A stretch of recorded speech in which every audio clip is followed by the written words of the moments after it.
Coming up on the bench, the NCAA tournament is no longer a possibility for SU men's lax, but that could mean the Orange couldn't play spoiler against number 5 Virginia over the weekend. Did they win? No, but we'll tell you about an unsuspecting name that stood out. Plus, SU women's lacrosse had itself a national championship rematch that lived up to the hype and then some. Could the Cuse get it done, or would the Sickos defend the nut? We'll let you know. And big bad number 11 Duke came to Skytop for a 3-game set with SU softball. The Cuse need at least one win to keep its hopes alive in the ACC. Could they get it done? We'll tell you and a whole lot more. On the Bench starts right now.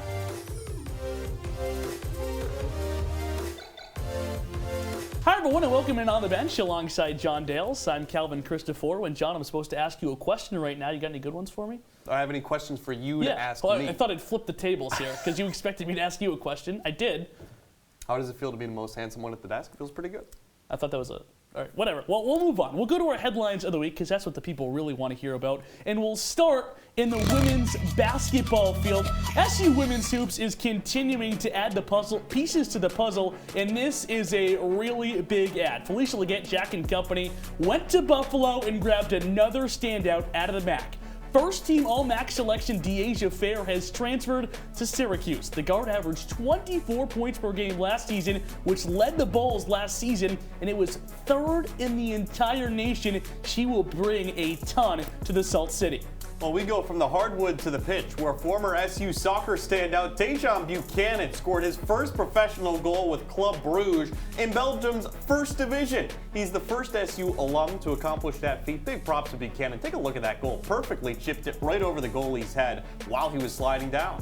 I don't think you understand that is in Belgium's top division Buchanan is playing in, but he wasn't the only Syracuse alum scoring a professional goal. It was a professional goal party for Cuse Mansac alum. Last season's leading scorer, Deandre Kerr, scored off a goal in MLS, his first of his career, in Toronto's FC's 5-4 win over NYC FC. That's good to see from Deandre Kerr, grabbing his first goal of his career. So while it's good news for some Syracuse former stars on the pitch, Syracuse men's lacrosse is a season that is not coming back, and it is full of bad news. After the Orange fell to 4-8 last weekend, they became eliminated for the NCAA tournament for the first time since 2007. So when number 5 UVA came to town on Saturday, the main goal was to prevent the Cavs from clinching their 19th straight ACC title.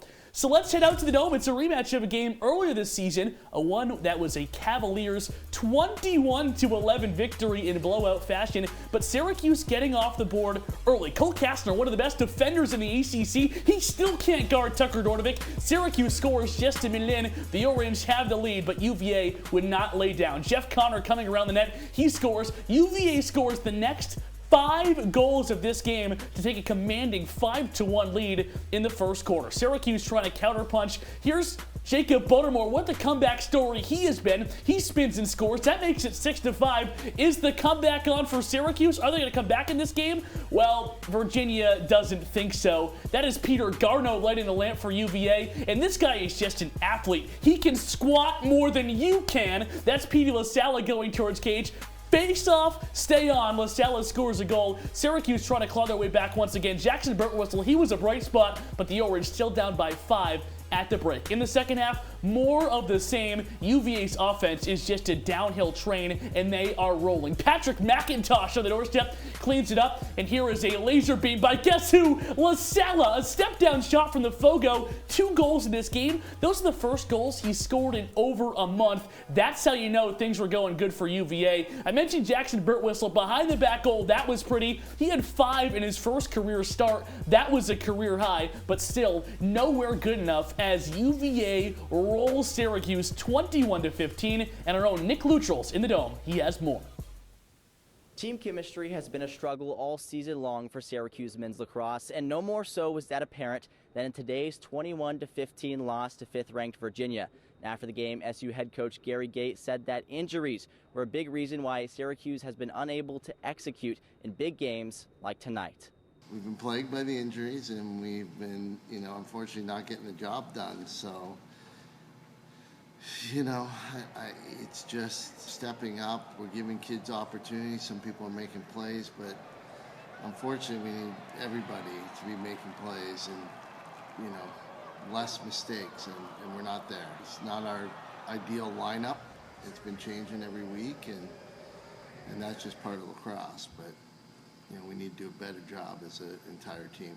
You know, like you said, injuries were a big thing for us this year, and to have a guy like Jackson come into these last few games and really play and do a terrific job while doing it is awesome, and it's great to see. We got one more left for these guys, and it's about pride. It's about how Syracuse lacrosse wants to play and finish this season. Now, someone who can't be overlooked in this game, SU's Jackson Birtwistle, who recorded a game-high 5 goals in his first career start for Syracuse. Now, up next for the Orange, they'll be back at home against number 9 Notre Dame to finish out the regular season. Reporting from the Dome, Nick Luttrell, CitrusTV. Thanks so much, Nick. So things not looking great for SU men's lacrosse in Gary Gates' first year, but SU women's lax is doing just fine with Kayla Trainer in her first season as head coach. The number 4 ranked Orange took on the number 3 ranked Boston College Eagles this past Friday. We're going to get right into the highlights between these two. Remember, this was a national championship rematch. These two teams met in the national title game last spring. 16-10 win for BC in that one, so Syracuse had revenge on its mind. Megan Carney didn't play in that game, but Megan Tyrell did. She opens the scoring 2 minutes in. It's 1-0 SU. On the defensive side, though, the Orange said somebody other than Charlotte North has to beat us. Kayla Martello did just that to put BC up 4-3 late in the first, but you heard me mention Megan Carney. She's back for the first time in a while with injury. She finds Tyrell again, this time to tie it at 6. 3 seconds now before halftime. Everybody's worried about Charlotte North. She finds Belle Smith right in front of the cage to give the Eagles a 7-6 lead into the locker rooms. Second half now, North winding up. That's a heat-seeking missile, and she scores. Real tough to stop that. The third quarter would be friendly to the Eagles. They take a 13-8 lead at the start of the fourth after Belle Smith has another goal right there. So Syracuse trying to mount a comeback. Nobody better to start with than Megan Tyrell. Her 4th goal of the evening right here. Tyrell's fired up, so are her teammates. Syracuse now down just 2 and make that just a 1-goal game after Emily Harrischuk puts her defender in the spin cycle here and scores while hitting the deck. So yeah, 1-goal game. Syracuse needs to D up, but Belle Smith, the sophomore All-American, scores the dagger with a couple of defenders right on top of her. That put BC back up by 2. Her 5th goal of the game, by the way. Smith then, after doing that, just for good measure, assisting Jen Medjid, the Eagles would go on to win it 15-13 over the Cuse. They prevail again, and our Citrus TV women's lacrosse beat reporter Ian Nicholas was in Newton with the post-game reaction. In a close game against an elite opponent, when the door opens, you've got to walk through it. Boston College provided Syracuse a man-up opportunity in crunch time, and the Orange would turn it over in a 15-13 loss to the Eagles in a rematch of the 2021 NCAA title game. That wasn't the only mistake that SU made in a loss, but for Coach Kayla Trainer, it's definitely the one that stood out. It's just a couple of plays, I think, offensively. We turned the ball over in a man-up. We had another possession where we turned it over. And then we weren't really going on a run and draw controls. So we weren't able to score and get the ball back. So when they were on a run, it hurt us that we weren't able to get a lot of draws. Yeah, for us, it's kind of just little things. You know, we had 2 man-up possessions that, maybe more than that, but 2 I can think of right now, that we didn't finish on. Like, those were 2 goals that, you know, could have been like a game-changing thing for us. So kind of just dialing in on the little things and making sure we're giving like 100% every day in practice. While Syracuse made its mistakes, Boston College's superstars did not. Charlotte North scored 3 goals off just 6 shots, but it was actually a sophomore, Belle Smith, who did the heavy lifting, tallying 5 goals. One of the few bright spots for SU was the return of Megan Carney from injury, but the senior tallied just 2 points. She'll look to get back in the swing of things next Friday in South Bend when SU starts their ACC tournament run. Reporting from Alumni Stadium, Ian Nicholas, Citrus TV. That's Ian Nicholas in Chestnut Hill. We now will come on Ian Nicholas into studio. Ian, I know you didn't really love it there, but we're glad to have you in studio. Good to be back in the 315. All right, well, let's get into this Syracuse women's lacrosse team. Been a little bit of a roller coaster season, starting before the season with injuries to Emma Ward, Sierra Cockrell. You go on through the season, Emma Tyrell out for the year. All that being said, how has the team been able to deal with all these injuries? Not so well down the stretch, to be honest. John, they had 2 really big tests against North Carolina and Boston Boston College, over the last 5 games of the season, they didn't have Emma Tyrell for any of them, and their offense in those games really was up and down, especially in the second half. You would see quarters where they'd only score 2 goals. That is not good enough against high-powered offenses that feature Jamie Ortega in Charlotte North. Plain and simple, they are missing Emma Tyrell. They have the depth, but they might not have enough star power, which is kind of crazy to say. Lack of star power was pretty evident in that second half against Boston College. But now we look ahead. There's going to be a whole lot of star power the rest of the way for Syracuse. ACC tournament coming up. Seeding-wise, looks pretty similar to last year. What do you see coming up for the Cuse? I do see a little bit of a deja vu situation from 2021. And you look at it here, that loss against Boston College didn't really change a whole lot because they would have played either Virginia Tech, who they blew out last month, or Virginia, who, shocker, they blew out last month. So let's just say that both of them advanced to the next round of the semifinals, where they met last year.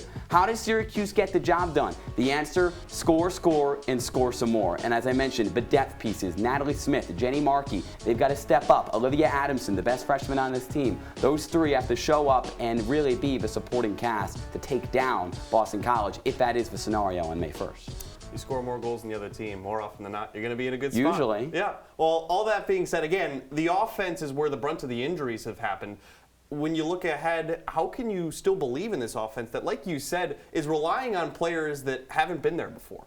Well, they're relying on players who haven't been there before, but also they're getting players who weren't there last year, but they're back. And their names are Emily Harris-Chuck and Megan Carney, and they're fantastic. Emily Harris-Chuck looks like pre-injury form. Megan Carney just got back from an injury, was able to get her feet wet in that Boston College game with 2 points, and hopefully she's 100% by the time they play Virginia. And oh yeah, you've got a Tewarton finalist in Megan Tyrell, one of the best finishers inside the 8-meter in the nation. John, yeah, no Emma Tyrell, but Megan, she's carrying the crew. Megan Carney, Megan Tyrell, Emily Harris-Chuck trying to lead SU to an ACC title. Ian Nicholas trying to lead CitrusTV Sports to any sort of title you might be getting, but he's got you covered on Twitter throughout the entire ACC tournament. We hope you'll be able to follow along for his updates. Coming up after the break, we swap out Ian for Calvin, and we switch over to the softball diamond. Guess what? SU had the number 11 team in the nation on the ropes. Upset alert for the Blue Devils? We'll talk about it.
Most party fouls are pretty dumb.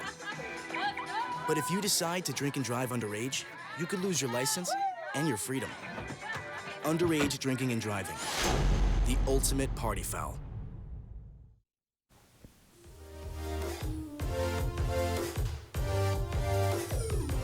Welcome back on the bench. Hey, I feel like it's been a while. John, are you a procrastinator? I am. I certainly am. Well, Syracuse softball seems to be as well, because with just 2 series left on the ACC schedule, Syracuse softball had its back against the wall on Friday when it opened up a series with Duke, one of the hottest teams in the nation, and a squad that came to the Salt City winners of 11 out of their last 12. So let's go to the highlights. Let's jump into Friday, and it starts off with the Blue Devils Christina Foreman at the dish, rips it down the left field line. That is through, scoring Deja Davis on the play. That's 2-0 Duke on the RBI double by Christina Foreman. And that's really all the run support the Blue Devils needed. Giselle Tapia laces it up the middle. That's going to be a base hit. Summer Clark down on the play. She would be okay. She would come up, but she was one of 4 Syracuse pitchers that threw on the day. None of them going more than 3 innings because the Duke offense was good. RBI single by Francesca Freelich brings home Foreman. Blue Devils take game 1 5-0 behind the fantastic pitching of Peyton George. She was incredible on the day. 7 innings pitched, 8 punch-outs. How about a 17-3 record on the season? You're right. Peyton St. George, incredible. The Cuse tried to be like a goldfish, though, Calvin. Have a 15-second memory, throw that loss right out the window, come back out the next day, and upset the Blue Devils. So we're going to get into the highlights for the second matchup between these two teams. And sometimes softball can be a crazy thing. You can just have the ball bounce your way. That's what happened to SU. An infield single for Paris Wood started the bottom of the 3rd. Then trouble up the middle for the Blue Devils. Wood would come around to score from second on the fielding error, and guess what? That would be the only run scored in this one. SU's defense locked it down, earned a 1-0 victory over the number 11 team in the nation. Calvin, defense leads to a big victory. That SU pitching staff was crazy. If you like pitching and defense, this is a series to you, but it's really, really tough to win when you don't score. So very tough. Syracuse experienced that on Friday. Duke experienced that on Saturday, which meant a really good rubber match was coming on Sunday. Let's go back to Skytop one more time. Blue Devils, though, the big bomber Blue Devils were the small ball Blue Devils on Sunday. Suicide squeeze action. Francesca Freelich lays it down, and she's going to make it all the way up to second on the play. That's small ball. This is big ball. Cameron Jackson to the moon, dead center field. She hits out of the 9 spot, but not your typical 9-hitter. Over 350 on the year, and OPS over 1,000. Her big fly game once again.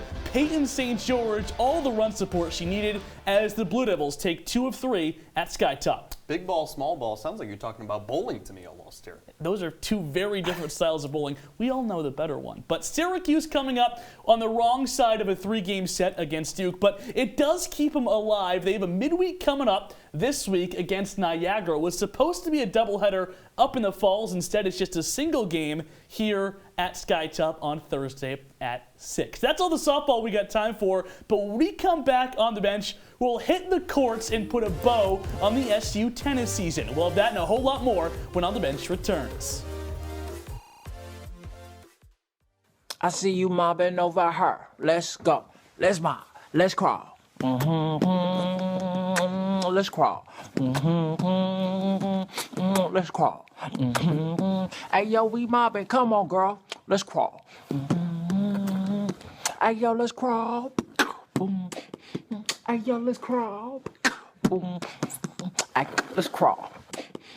Hey, yo, let's crawl. Every time I hear the alarm bell go off in school, I think it's an air raid. A lot of houses in our neighborhood have been destroyed. I like to close my ears and sing songs whenever the bombs come close. I'm worried our new neighbors won't like us. But I know it's all gonna be worth it. I just want my family to be safe. But these are not my words. These are not my words. These are not my words.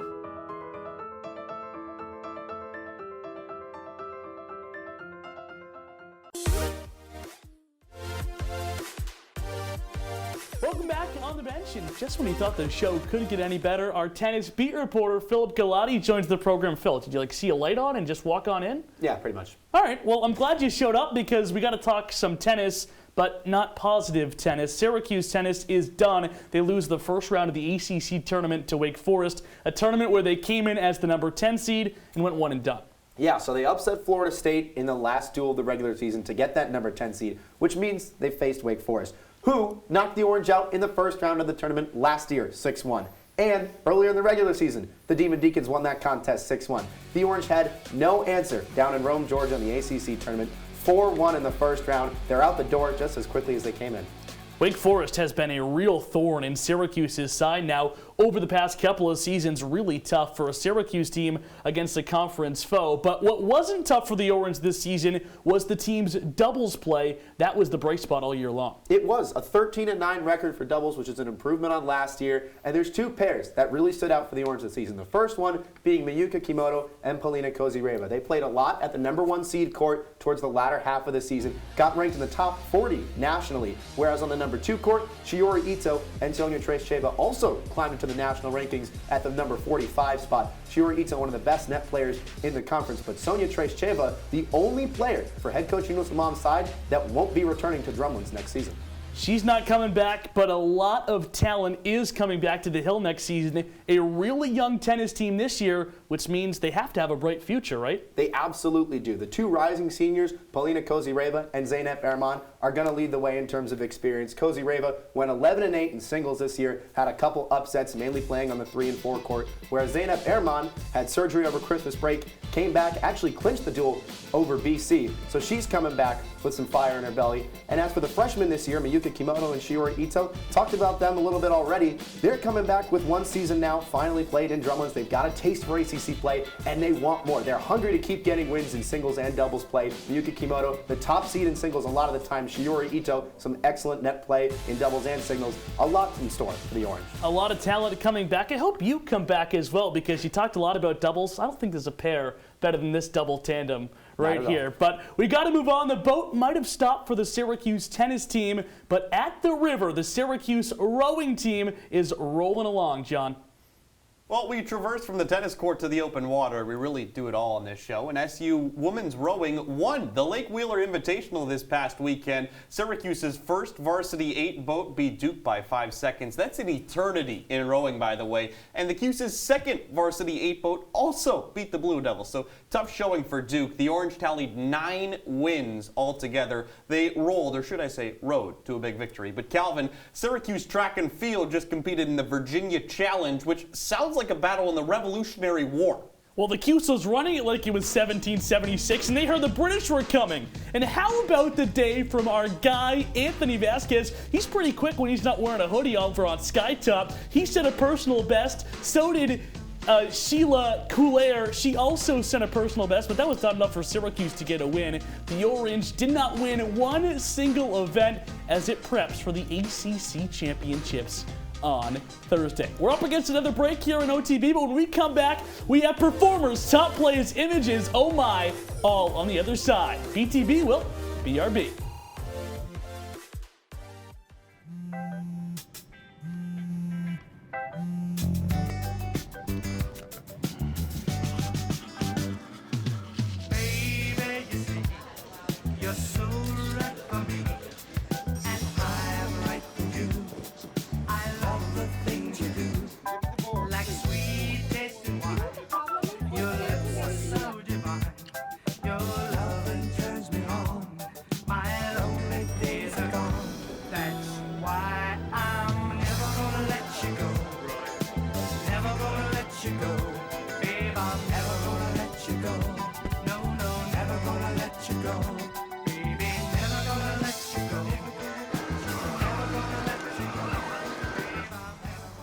Here you go. Thank you. Thank you.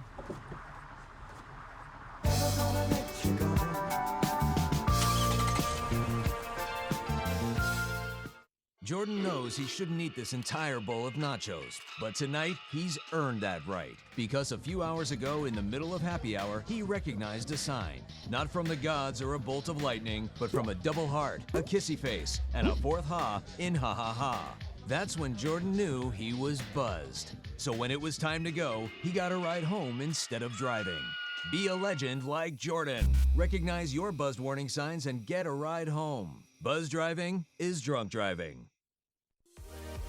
Well, a couple of legends here back on the bench. We're checking out, maybe even calling it checking in. Calvin Christoforo, John Dale's with you. And John, it's time for the plays of the week. Look, we sat down for hours on end this weekend, double, triple checking the tape. And here are the 3 plays we thought were best on the entire week of Q Sports. Let's start on the diamond, where SU softball scored just 1 run over the weekend, but it was because of the hustle of Paris Woods. First, she advances to second on the wild pitch, thought about going to third, but hey, she'll hang there. And then on the Angel Hasso ground ball with the middle, Christina Foreman can't handle it. Look at Woods coming from second to home to score in the play. 1 run for Syracuse on the weekend, but it got them that win on Saturday. Woods was flying. For our number 2 play of the week, we go to Chestnut Hill. SU women's lax in trouble late, needs a goal. Megan Tyrell somehow scores. Goal line extended with seemingly no angle. Look at this again. BC defender all over. The goalie hung in the post. She somehow sneaks it by her near post. Syracuse would lose by 2. Megan Tyrell can score in a phone booth. But let's go back to lacrosse here inside the dome. This is Jackson Burtwhistle, the freshman behind the back. Gary Gate, Tucker Dordovic-esque. Look at this. We'll slow it down for you. Curry with the dime. Burtwhistle with the finish. No angle, no look. An excellent goal by the redshirt freshman in his first career start for the Cuse. He goes behind the back. That's my Arsenal and Lancaster's Got Talent. Wow. I am. I'll have to see what the judges have to say about that, because I was pretty impressive with my Tucker Dordovic goal. I think you're right, but as we transition away from Lancaster's Got Talent to our players of the week, you don't have to go very far, because we begin with guess who? Jackson Burtwhistle. First career start for him against UVA, and the redshirt freshman showing that perhaps that shouldn't have just been start number 1. 5 goals against Virginia. He was the bright spot on the team. Not one of the bright spots, the bright spot. Led the unit in goals. Maybe we'll be seeing more of him in the next few years, even with the new recruits coming in. Calvin, a lot of hype behind the incoming freshman 2 years from now, but Jackson Burtwhistle making a case for himself. Might have carved out a spot on the starting attack next season. Our second performer is none other than Megan Tyrell. We saw her goal a second ago as well. The Willax standout had a team-high 4 goals and 5 points, and SU's lost to Boston College on Friday. The attacker now has 63 goals on the season, the most on the team and 5th in the nation. The Orange are going to need all of that from the all-conference performer to continue as the Cuse closes up real big with the ACC tournament and then the NCAA tournament. It's unbelievable with this women's lacrosse team, how deep they really can be. Look, Calvin, we talked about it all season last year with, Harris-Chuck's out, Carney's out. What are they going to do? They still make it to championship weekend. Same thing this year. Plenty of players hurt. Emma Tyrell, Emma Ward, Sierra Cockrell, but you still have a lot of All-Americans on the team. All right, well, that's our second player of the week. Last but certainly not least, our third player of the week, Ariana Adams. She pitched in all 3 games against Duke, got that win on Saturday, going 2 1/3 without allowing a run. Even in those 2 losses, Adams was still on her game against the Blue Devils. In those losses, keep in mind, 6 strikeouts combined through these 2 contests. That rise ball, it was rising all the way up to the top level against the Blue Devils. Ariana Adams, pretty darn good, Cal. This is a Duke offense coming into this series that averaged 8.5 runs and 2 home runs a game. They scored a combined 11 runs in the entire series and just 1 home run. Adams, a big reason why she was stellar in the circle, but it wasn't just her. Lindsay Hendricks was good as well. Kaya Oliver was great. That Syracuse offense, though, really needs to heat up. Yeah, I mean, we've talked about it too. Angel Hasso is a name that we've heard a little bit about. We've even seen her in previous top plays in that segment. I think we could be using a little bit more of SU softball's bats in the top plays, and then I think maybe they'll figure it out from there. The thing for Syracuse, though, they kept their season alive against Duke. With North Carolina coming in 2 weekends from now, they got to win on Friday, and they got to win on Saturday, and they just might have carved out a spot in the ACC tournament. If you remember last year, though, when they went to the ACC tournament, they were no hit in the first round against Georgia Tech. No runs, no hits, no win for the Cuse, obviously, in that game. So the Syracuse bats are really going to need to heat up if they want anything. But for Calvin Christoforo and for John Dales, this is On the Bench, and these are our images of the week.